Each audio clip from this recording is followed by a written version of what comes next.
Good morning, children. Today we are starting the chapter The Gift of the Magi. It's written by O. Henry.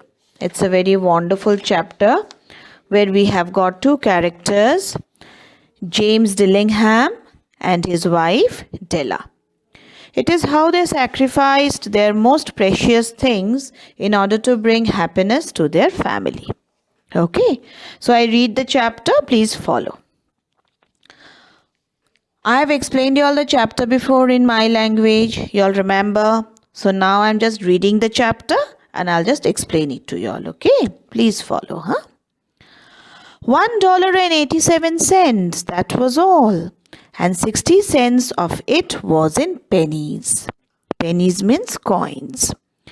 Pennies saved 1 and 2 at a time by bulldozing the grocer and the vegetable man and the butcher until one's cheeks burned with the silent imputation of parsimony that such close dealing implied.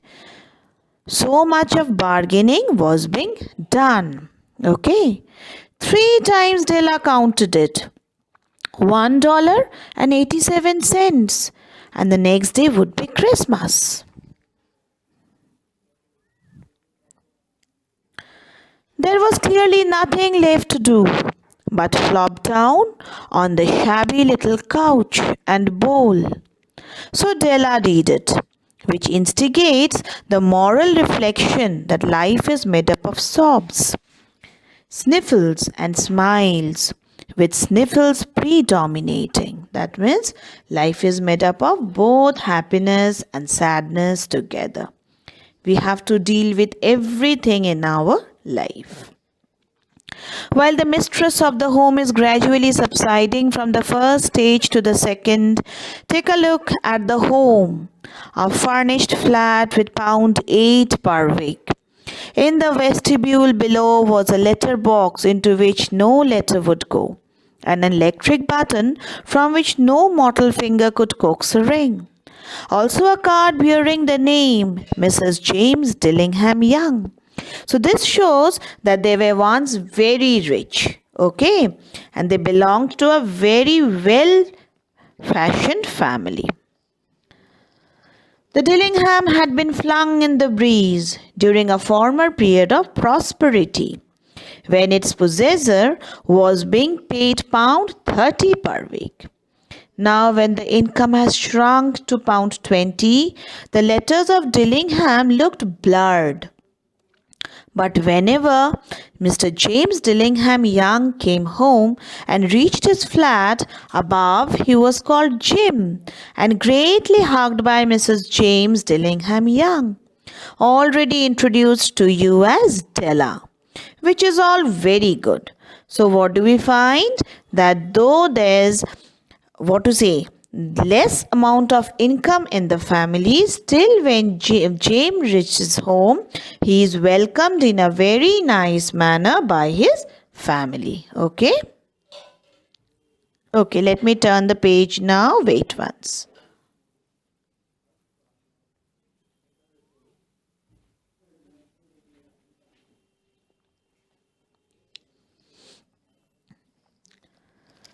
Della finished her cry and attended to her cheeks with the powdered rag.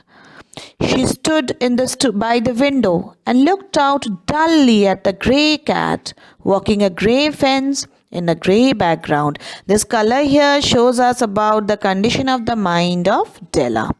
Okay, that means she was very sad.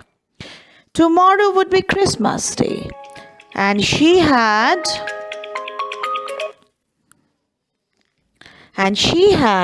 only £1.87 with which to buy Jim a present. She has been saving every penny she could for months. With this result, $20 a week doesn't go far. Expenses had been great. Tomorrow would be Christmas Day, and she had only £1.87 with which to buy Jim a present. She had been saving every penny she could for months. With this result, $20 a week doesn't go far. Expenses had been greater than she had calculated. They always are. Only pound 1.87 to buy a present for Jim. Her Jim! Many a happy hour she had spent planning for something nice for him. Something fine and rare and sterling. Something just a little bit near of being worthy of the honor of being owned by him. So these are the lines which show how happy she was to be a part of his family. Okay, and she did not want to buy such a small gift with a little amount of money for Jim. Okay. There was a pier glass between the windows of the room. Suddenly she whirled from the window and stood before the glass. Her eyes were shining brilliantly, but her face had lost its color. She was so sad. Within 20 seconds, rapidly she pulled down her hair and let it fall to its full length. Her hair was beautiful. Okay, everybody loved to look at her hair. And so she pulled it down and she looked at its beauty. Now, there are two possessions of the James Dillingham Youngs in which they both look a mighty pride. So this is the part of the story. What are the two precious possessions of the family? Okay, let me turn the page. Wait.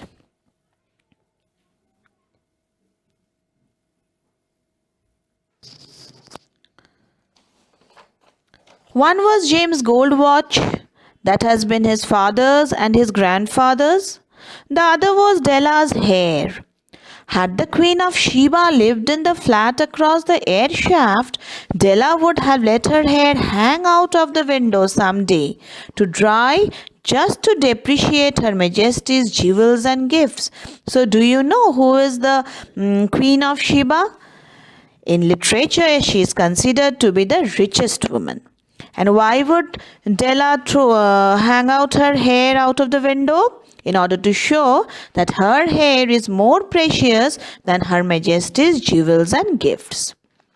Had King Solomon been the janitor, with all his treasures piled up in the basement, Jim would have pulled out his watch every time he passed. So, if Solomon would have been the janitor, then with all his treasures down there, Jim would have pulled out his watch, which is the most precious thing for him, just to see him pluck at his beard from envy. So now Della's beautiful hair fell upon her, rippling and shining like a cascade of brown waters. It reached below her knee and made itself almost a garment for her. And then she did it up again nervously and quickly. Once she faltered for a minute and stood still while a tear or two splashed on the worn red carpet. So why did she cry looking at her hair? Della's beautiful hair, when it fell rippling and shining like a cascade, when Della looked at her hair, drops of water began to come down her eyes. Now why was it so? We will see it, okay? On went her brown jacket. On went her brown hat. With a whirl of skirts and with the brilliant sparkle still in her eyes, she cluttered out of the door and down the stairs to the street. So Della, she ran down the street. Some idea had come up to her. Where she stopped, the sign read, Mimi Sofroni, Madam Sofroni. Hair goods of all kinds. That means Della had come to cut off her hair and sell it away. One flight up, Della ran and collected herself panting. Will you buy my hair? Asked Della. So she was so ready to sell off her hair. Okay, she did not even think twice because she wanted something more precious for her husband. "I buy hair," said Madam. "Take your hat off and let's have a sight at the looks of it." So what did Madam Sofroni say? That you take your hat off and let me have a look at your hair. Down rippled the brown cascade. It was a wonderful sight. Okay. $20, said Madam, lifting the mass with a practiced hand. So, Madam Sofroni says she lifted the mass of hair with a practiced hand, and it was so wonderful. She at a glance said that it will be $20. See, down it's written here. The Queen of Sheba, according to the biblical narrative, was a woman of great wealth, beauty, and power. She tested King Solomon's intelligence. And King Solomon, who was he? Was a wise king of Jerusalem who was gifted with intelligence by the Lord himself. So among all these things, this couple, they find that their possessions are much more valuable than the possessions of Queen Sheba and King Solomon. Okay. Now the next page. "Give it to me quick," said Della. Della wanted the money quick.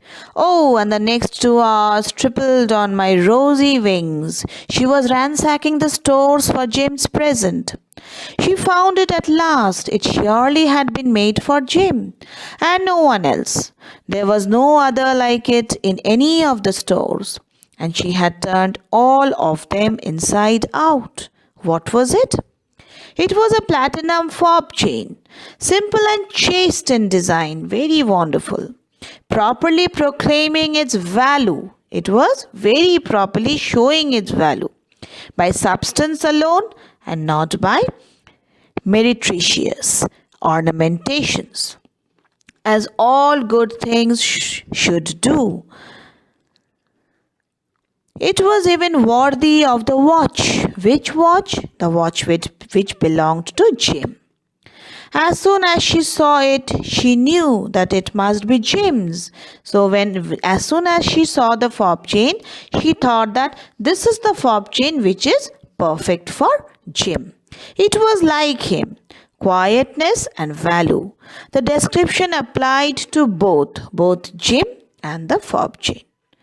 $21 they took from her for it, and she hurried home with the 87 cents.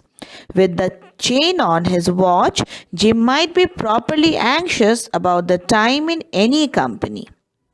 Grand as the watch was, he sometimes looked at it on the sly on account of the old leather strap that he used in place of a chain.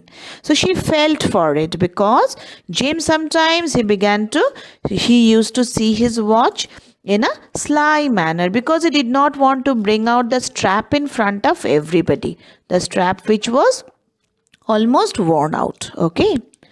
When Della reached home, she got out of her curling irons and lighted the gas and went to work, repairing the ravages made by generosity added to love. What was that? What were the ravages? The ravages that were caused to her hair.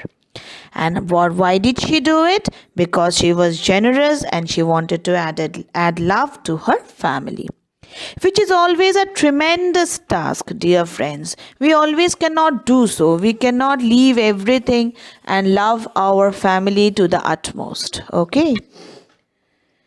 Within 40 minutes, her head was covered with tiny, close-lying curls that made her look wonderfully like a truant schoolboy. She looked at her reflection in the mirror long, carefully, and critically. If Jim doesn't kill me, she said to herself, before he takes a second look at me, he will say I look like a Coney Island chorus girl. But what could I do? Oh, what could I do with $1.87? So she was so sad also that she had to sell off her hair. At 7 o'clock, the coffee was made and the frying pan was on the back of the stove, hot and ready to cook for chops. Jim was never late. Della doubled the fob chain in her hand and sat on the corner of the table near the door. and he always entered. Then she heard his step on the stair away down on the first flight, and she turned white for just a moment. She had a habit of saying little silent prayers about the simplest everyday things. And now she whispered, "Please, God, make him think that I am still pretty." Why did she think so? Because he was off with the most beautiful possession in her. Okay. The door opened and Jim stepped in and closed it. He looked thin and very serious. Poor fellow, he was only 22 and to be burdened with a family. He needed a new overcoat and was without gloves. Jim stopped inside the door. His eyes were fixed upon Della, and there was an expression in them that she could not read, and it terrified her. She could not understand what he was thinking about her. It was not anger, nor surprise, nor disapproval, nor horror, nor any of the sentiments that she had been prepared for. He simply stared at her fixedly with that peculiar expression on his face. So the expression in Jim's face was peculiar. Why was it so? We will come to know. Wait. Della wriggled off the table and went for him. "Jim, darling," she cried, "don't look at me that way. I had my hair cut off and sold it because I couldn't have lived. Just let me turn your page. Through Christmas without giving you a present. It will grow out again. You won't mind, will you? I just had to do it. My hair grows awfully fast. Say Merry Christmas, Jim, and let's be happy. You don't know what a beautiful, nice gift I got for you." So Della was continuously trying to tell him that I sold off my hair in order to get you something. "You have cut off your hair?" asked Jim laboriously. "Cut it off and sold it," said Della. Don't you like me? Just as well anyhow. I'm me without my hair, ain't I?" Jim looked about the room curiously. "You say your hair is gone," he said, with an air almost of idiocy. "You needn't look for it," said Della. "It's sold. I told you. Sold and gone too. It's Christmas Eve, boy. Be good to me, for it went for you. Maybe the hairs of my head were numbered. Numbered who by whom? Numbered by God, that they would go off today." She went on with a sudden serious sweetness. "But nobody could ever count my love for you. Shall I put the chops on, Jim?" Out of his trance, Jim seemed quickly to wake. He unfolded his Della. $8 a week or $1 million a year. What is the difference? A mathematician or a wit would give you the wrong answer. The Magi brought valuable gifts, but that was not among them. Jim drew a package from his overcoat pocket and threw it upon the table. What was that? "Don't make any mistake, Della," he said, "about me. I don't think there's anything in the way of a haircut or a shave or a shampoo that could make me like my girl any less. But if you will unwrap that package, you may see why you had me going a while at first." White fingers and nimble tore at the string and paper, and then an ecstatic scream of joy. And then, alas, a quick feminine change to historical tiers and walls, for there lay the combs.